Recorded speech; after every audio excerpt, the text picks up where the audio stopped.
Estamos numa última semana deste ano, hoje é segunda-feira e temos espaço para ouvir o juiz Rui Rangel, na sua presença habitual. Olá, Rui. Olá, o teu Natal foi calmo, tranquilo, em família? Calmo, tranquilo, em família. Sim. Com boa saúde. Com boa saúde. Com tudo a que tens direito. Com tudo a que tens direito. E não prescindo daquilo que tenho direito.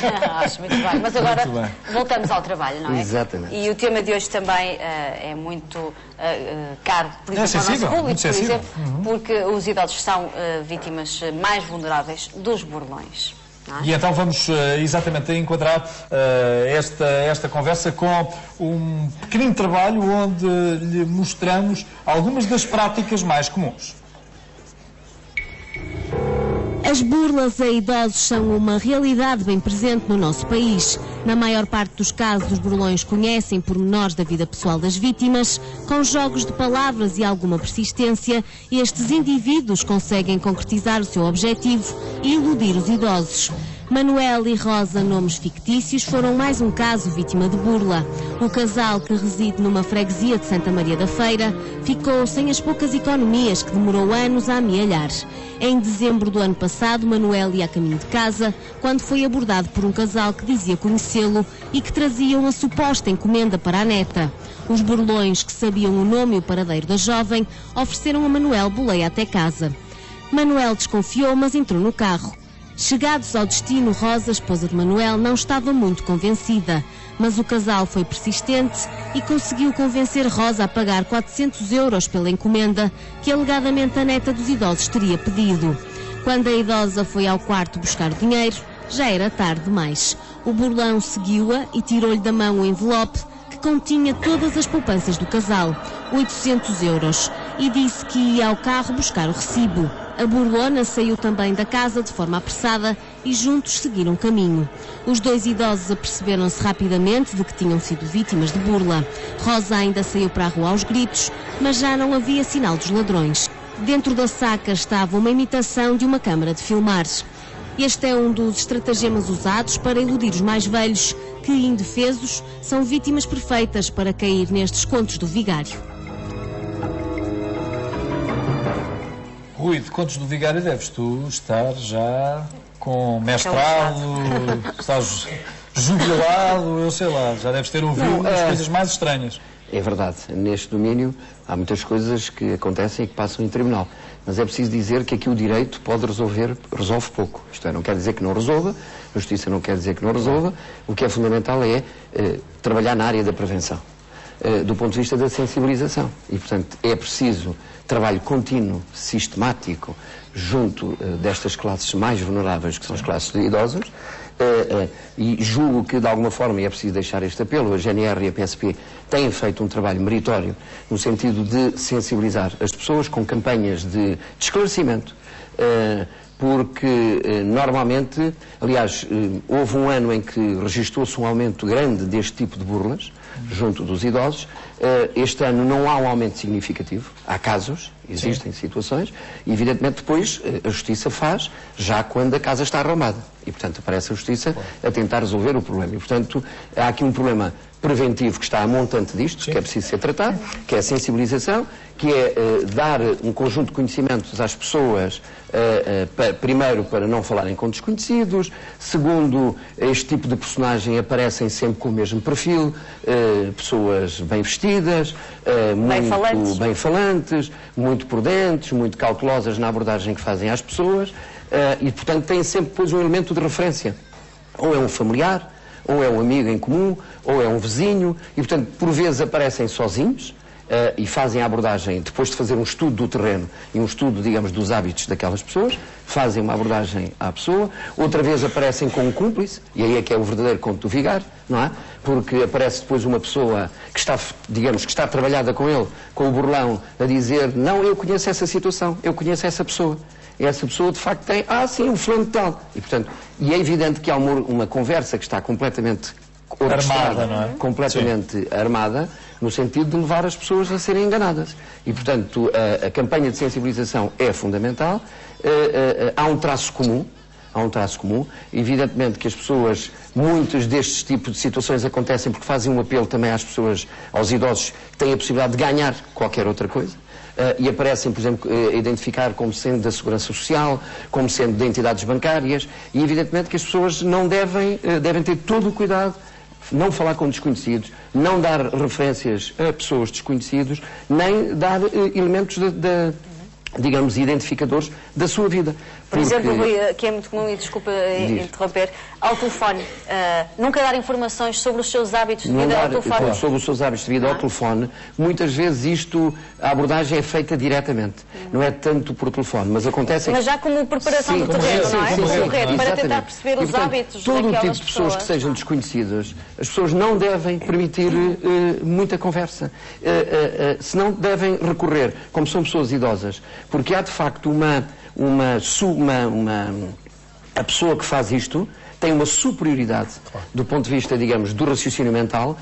Na abordagem, o burlão tem uma superioridade relativamente à vítima, porque a vítima também é surpreendida, não é? A vítima é surpreendida e, portanto, são pessoas, de facto, que estão numa idade já que a sua capacidade de raciocínio é menor, é diminuta. E, portanto, das duas uma, não permitir que haja este tipo de conversa, não permitir, muito menos, digamos, introduzir pessoas estranhas na sua casa.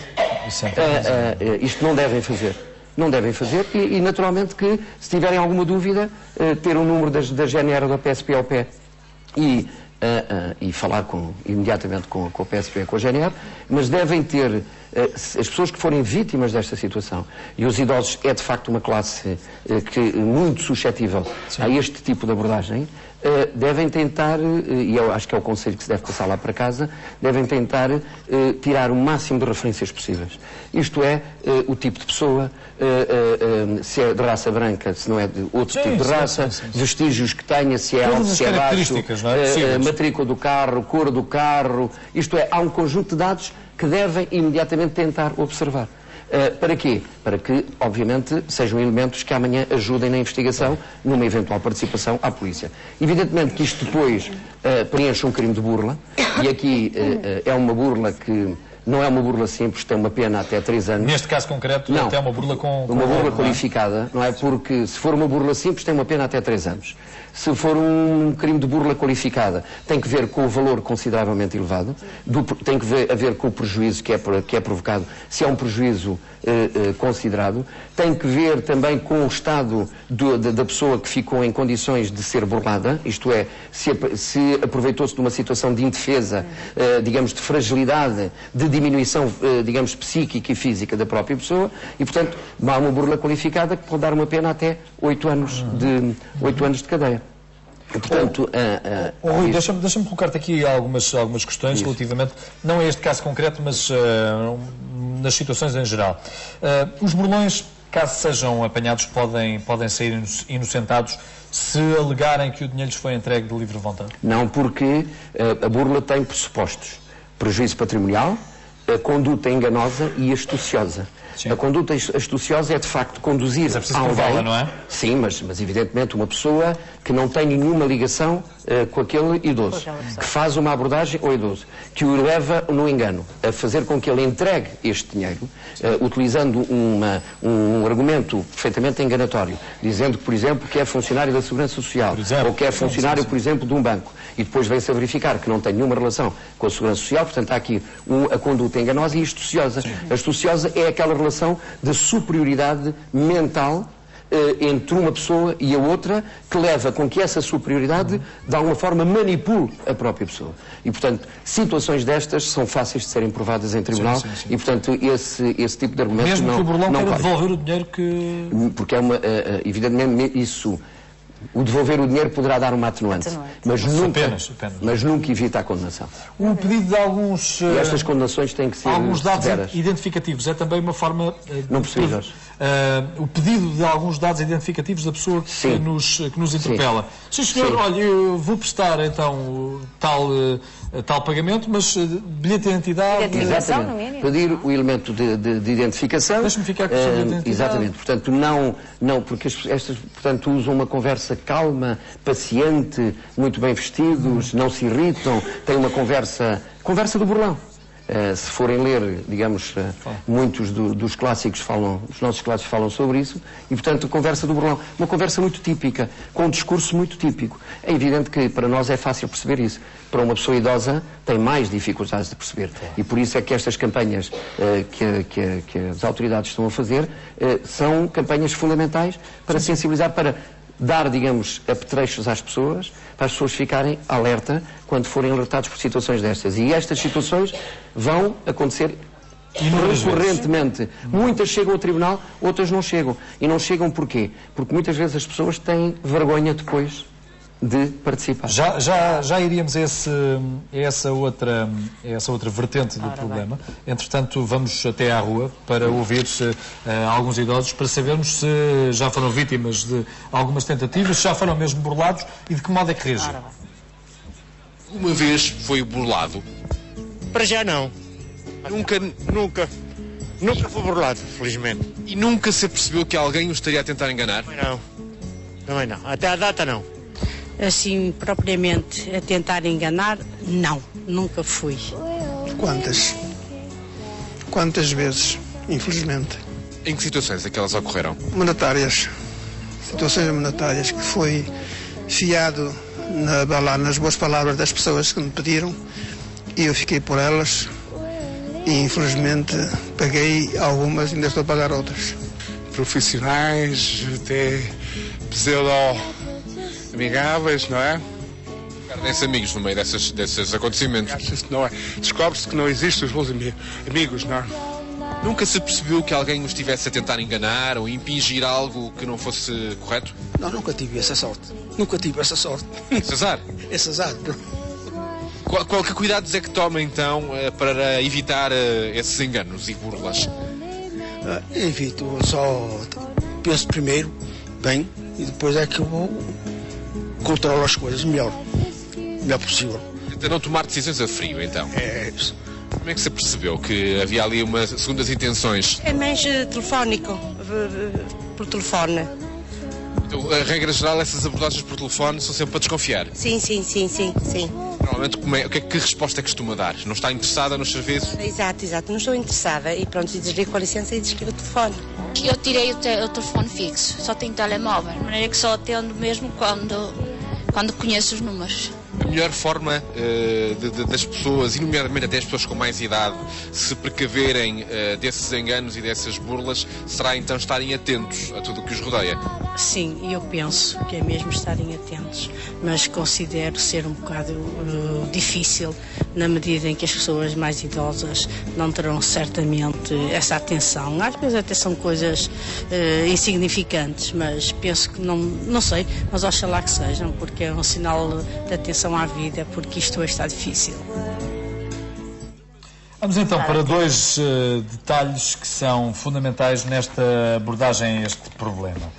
Muitos não denunciam por vergonha e outros também não o fazem por considerarem que os seus familiares ou amigos próximos não poderão ser considerados burlões, mas apenas que foram enrolados numa conversa familiar.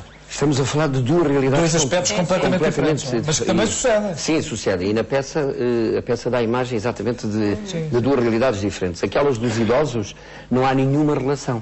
Isto é, a relação estabelece naquele exatíssimo momento em que a pessoa utiliza um comportamento enganatório, falso, com dados falsos, para tentar enganar uma pessoa e para fazer com que a pessoa seja induzida naquele erro, e ao ser induzida naquele erro, dê o dinheiro, dê um bem e, portanto, tenha este prejuízo patrimonial. Ou seja, a relação nasce de início logo com o intuito enganatório.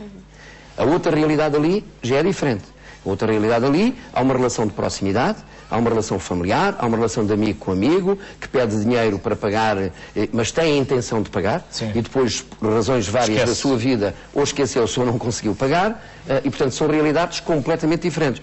Noutras situações, a pessoa foi avalista ou foi fiadora, portanto, são coisas completamente diferentes.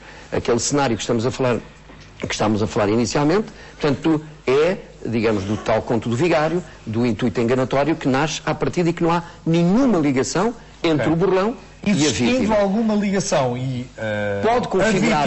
a vítima considerar-se burlada, mas não basta a vítima considerar-se burlada, Jorge. É preciso que se preencha aquele pressuposto. Isto é, se de facto, quando eu pedi o dinheiro, se à partida eu já sabia que estava a pedir o dinheiro para não pagar. E, portanto, isto pode preencher a burla como pode não preencher. Não é? E, portanto, tem que existir, de facto, este pressuposto... É apenas um abuso de confiança? E pode ser uma questão de abuso de confiança. Não é? Pode até situações destas nem configurar responsabilidade criminal e poder apenas configurar responsabilidade civil. E a pessoa depois ter que meter uma ação para pedir que aquela pessoa lhe entregue o dinheiro ou o bem que foi entregue. Agora, na burla tem que existir este pressuposto enganatório e astucioso. Isto é, haver esta relação de superioridade mental que leva aquela pessoa, induzida em erro, a entregar uma coisa, tendo aquela pessoa identificado-se com uma função que não era a sua ou com um intuito que não era exatamente aquele. E, portanto, isto é que preenche tipicamente a burla. Portanto, temos ali realidades diferentes. Melhor mesmo é prevenir, porque melhor é prevenir, é sempre o melhor. Falámos também na vergonha e muitas vezes a falta de credibilidade que a justiça e as autoridades policiais terão para quem é burlado e sente que é desnecessário estar a denunciar casos como este. Tua perspectiva é outra completamente diferente. Vamos ver, o crime de burla é um crime grave. O crime de burla é um crime grave. É um crime que tem uma pena que pode ir até 8 anos de cadeia. Ou, portanto, frequentemente, não vale a pena, nunca mais o vou ver. Em termos do crime de burla, nós, por exemplo, no segundo cenário, há muitos casos em tribunal. Do segundo cenário da peça, daquilo que estávamos a falar, não do inicial. Designadamente pessoas que também podem se valer dessa relação de proximidade e de amizade para tentar conseguir obter determinados proveitos, não é? Sabendo à partida que não ia cumprir com nada. E, portanto, há muitos casos desses, não é? Em tribunal. Evidentemente que eu já decidi muitos casos de burla, com condenações. E não é um processo difícil de ser investigado. Não é um processo difícil de ser investigado e, portanto, é uma investigação que é simples, não tem grandes esquemas investigatórios e, portanto, há muitos casos que chegam com bons resultados a tribunal e com condenações. Se forem ver, na justiça portuguesa tem muitos, e pessoas que estão presas por burlas. Por burlas. Burlas a bancos, por exemplo. Burlas a instituições. Portanto, há muita gente que está presa por burla. Mas o que podemos deixar aqui como conselho é que se deve sempre fazer queixa. Sempre. Seguramente, sempre. As pessoas têm capacidade para se indignar, devem se indignar, e têm capacidade também, e devem fazer, porque cada queixa que deixem de fazer permite com que esse burlão tenha espaço de manobra para depois enganar uma nova vítima. E, portanto, quanto mais não seja... Mesmo que se tenha que expor ao ridículo de ter que admitir que foi enganado. Mesmo que se tenha que expor ao ridículo... Isso é o que custa a muita gente. Ninguém está livre. Ninguém está livre, porque pode, de alguma forma, resolver o seu problema fazendo com que aquela pessoa pague o mal que fez e pode também servir de alerta para o futuro, para que outras pessoas não caiam no conto de vigário. E, portanto, a regra é... Cuidado, não falar com estranhos, não introduzir estranhos na sua casa, não permitir que por telefone, como há bocado a Sónia estava a perguntar, haja inquéritos, que a pessoa tenha alguma dúvida, que esses inquéritos é para reveladores para tirar dados, não é? Daquela pessoa, com ligações familiares e naturalmente, se for vítima disso, tem que apresentar queixa. Rui, muito obrigado por teres vindo mais uma vez à passada. Bom ano para todos. Bom ano, muito obrigado.